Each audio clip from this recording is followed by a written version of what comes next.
అందరికీ నమస్కారం.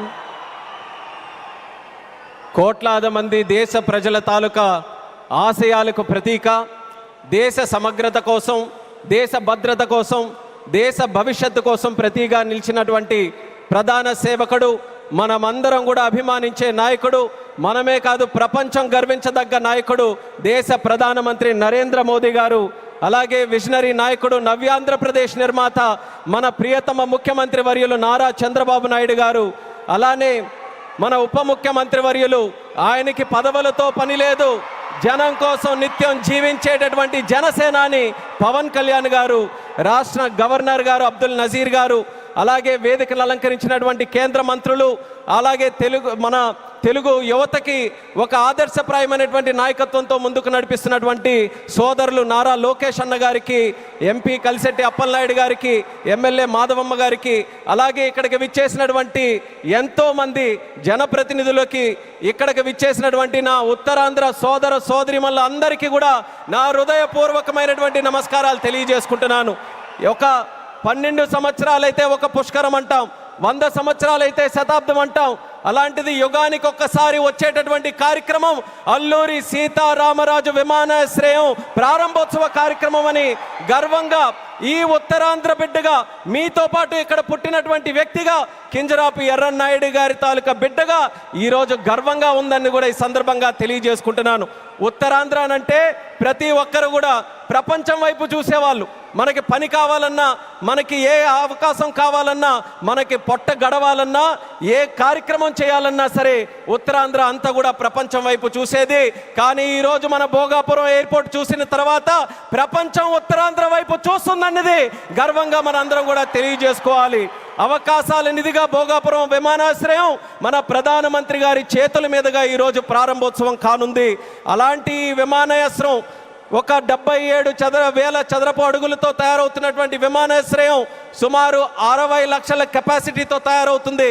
ఎంఆర్ఓ కానీ ఎంతోమంది యువతీ యువకులకి ఉద్యోగాలు ఇచ్చే అవకాశం ఇక్కడ కలగబోతుంది. ఎడ్యూసిటీ ద్వారా రేపు భవిష్యత్తులో ప్రపంచంలో ఉన్నటువంటి ఏవియేషన్ వర్క్ ఫోర్స్కి ట్రైనింగ్ మన ఉత్తరాంధ్రలో, మన భోగాపురంలో జరగబోతుందనడానికి కూడా నేను ఎంతో గర్వపడుతున్నానని తెలియజేస్తున్నాను. అటువంటి ఉత్తరాంధ్ర ప్రాంతంలో ఈరోజు ఈ భోగాపురం ఎయిర్పోర్టు మన అందరికీ కూడా సింహద్వారంలా ఉందని తెలియజేస్తున్నాను. ఇచ్చాపురం నుంచి పాతపట్నం, పాలకొండ, శ్రీకాకుళం, అలాగే బొబ్బిలి, పార్వతీపురం, విజయనగరం, అరకు, అనకాపల్లి, విశాఖపట్నం, ఈ ఉత్తరాంధ్రలో ఏ ప్రాంతం తీసుకున్నా సరే అందరికీ కూడా సమాన దూరంలో ఉన్నటువంటి ఈ భోగాపురం విమానాశ్రయం మనందరికీ కూడా సింహద్వారంలాగా పనిచేయబోతుందని తెలియజేస్తున్నాను. అలాగే మీ అందరికీ కూడా తెలుసు, కలియుగ వెంకటేశ్వర స్వామి ఆలయానికి వెళ్తే సంవత్సరానికి ఒకసారి వైకుంఠ ఏకాదశి నాడు ఉత్తర ద్వారం తెరుచుకుంటుంది. అలా మన ఆంధ్రప్రదేశ్ అభివృద్ధి కోసం ఈరోజు ఉత్తర ద్వారంలో మన భోగాపురం ఈరోజు మనందరికీ కూడా తెరవబోతుంది. ఎంతో కాలం నుంచి ఎదురు చూపులు చూసాం మన ఉత్తరాంధ్రలో.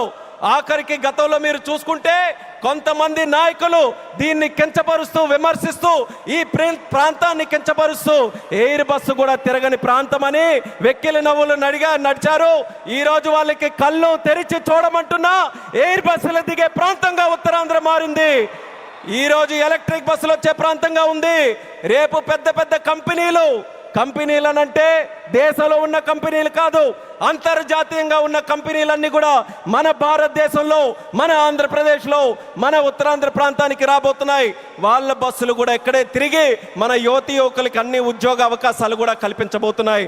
ఇలాంటి పవిత్రమైనటువంటి భూమి మన ప్రాంతంలో తీసుకుంటే ఒక పక్కన ఆధ్యాత్మిక ఆలయాలు శ్రీకూర్మం, శ్రీముఖలింగం, అరసవెల్లి, సింహాచలం, అలాగే రామతీర్థాలు, పైడితల్లి అమ్మవారు, ఇలా ఎన్నో పవిత్రమైనటువంటి దేవాలయాలు ఇక్కడ ఉన్నాయి. మరొక పక్కన పర్యాటక రంగం, కొండలు, సముద్రం, అలాగే దానితో పాటు ఈరోజు ఉత్తరాంధ్ర దిశని మార్చే విధంగా చంద్రబాబు నాయుడు గారి తాలూకా నాయకత్వంలో గూగుల్ లాంటి సంస్థ ఇక్కడికి వస్తుంది. ఆర్సిలార్ మెటల్ స్టీల్ ప్లాంట్ వచ్చింది, రైల్వే జోన్ మనకు వచ్చింది, మూలపేట పోర్టు మనకు వచ్చింది. ఇలా లెక్క పెట్టుకుంటూ వెళ్తే ఏ ప్రాంతంలో జరగనటువంటి అభివృద్ధి ఈరోజు మన ఉత్తరాంధ్ర ప్రాంతంలో జరుగుతుందనేది యువతీ యువకులందరికీ కూడా నేను గుర్తు చేస్తున్నాను. ఇక చేయాల్సింది మనం ఒక్కటే, మనకి రెండు విజన్లు ఉన్నాయి. స్వర్ణాంధ్ర విజన్ బై చంద్రబాబు నాయుడు గారు, వికసిత్ భారత్ విజన్ బై నరేంద్ర మోదీ గారు. మన యువతందరం కూడా కలిసి ఆ రెండు విజన్లు రెండు కళ్ళులాగా మనం అందరం కూడా ముందుకు నడిచి అత్యంత సుందరమైనటువంటి శక్తివంతమైనటువంటి భారతదేశం తయారవడానికి ఈ రెండు విజన్లు కూడా మనం స్వీకరిస్తూ ఇక్కడ ఉన్నటువంటి యువకులందరూ కూడా ముందుకు రావాలని మరొక్కసారి వాళ్ళందరికీ కూడా పిలుపునిస్తున్నాను. ఒక ఎయిర్పోర్ట్ ఎక్కడైనా నిర్మించామనంటే, నేను కేంద్ర మంత్రిగా అయిన తర్వాత ప్రధానమంత్రి గారి చేతుల మీదుగా సుమారు 16 ప్రాజెక్టులు ఇక్కడ ప్రారంభించాం భారతదేశంలో. కానీ ఏ ఎయిర్పోర్ట్ ప్రాజెక్టు కూడా ఇంత ఘనంగా 2-3 లక్షల మంది ప్రజల తాలూకా ఆశీర్వాదం మధ్యలో ఇది ఏదో ఒక రాష్ట్ర పండుగ అంటున్నారు. ఇది కేవలం రాష్ట్ర పండుగ కాదు, ఉత్తరాంధ్రలో ఉన్నటువంటి ప్రతి ఇంటి పండుగ ఈరోజు ఈ విమానాశ్రయ ప్రారంభోత్సవ కార్యక్రమం అందరి గుండెల్లో ఉన్నటువంటి కార్యక్రమం. అటువంటి కార్యక్రమానికి మనం నిజమైన అర్థం ఈరోజు సాకారం చేశాం. అర్థమనంటే భవ్యమైనటువంటి ఒక బిల్డింగ్ కట్టడమే కాదు, దానికి చరిత్ర గుర్తుండిపోయేలా మన్యం వీరుడు అల్లూరి సీతారామరాజు గారి పేరు పెట్టడం, ఇది ఒక చరిత్ర అనేది కూడా తెలియజేసుకుంటున్నాను. అడవుల్లో ఎక్కడో వినేటటువంటి పేరు, అడవుల్లో వినేవాళ్ళం అల్లూరి సీతారామరాజు అని. అలాంటి ఆ పేరుని ప్రపంచం మొత్తం మారుమోగుతుంది. అమెరికా వెళ్ళినా, ఆస్ట్రేలియా వెళ్ళినా ఎక్కడికి వెళ్తున్నారనంటే అల్లూరి సీతారామరాజు గారి తాలూకా గడ్డ విమానాశ్రయానికి మేము వెళ్తున్నామని మన యాత్రికులందరూ కూడా గర్వంగా చెప్పుకునే స్థాయిలో ఈరోజు ఆ పేరును కూడా మన నరేంద్ర మోదీ గారి తాలూకా అధ్యక్షన కేంద్ర ప్రభుత్వం అంగీకరించి ఈరోజు పెట్టింది. ఇంత ఫోకస్ మన ఉత్తరాంధ్రలో పెట్టిన తర్వాత మీ అందరికీ కూడా ఒక్కటే తెలియజేస్తున్నాను, ఇంకా మనం ఎక్కడ కూడా ఆగకుండా ఉత్తరాంధ్రకి కళలకి రెక్కలు వచ్చే విధంగా మనమందరం కూడా ముందుకు వచ్చి ఈ అవకాశాలన్నీ ఎవరి కోసం? ఇవి రాజకీయ అవకాశాలు కాదు, ప్రజల కోసం, యువత కోసం పెట్టినటువంటి అవకాశాలు. ఆ అవకాశాలని మనం అందిపుచ్చుకొని ప్రపంచంలో ఏ ఏ ప్రాంతాల గురించి మనం మాట్లాడతాం, ఇది ఎలా డెవలప్ అయింది, అది అలా డెవలప్ అయిందని బాధ్యత మనం తీసుకుందాం.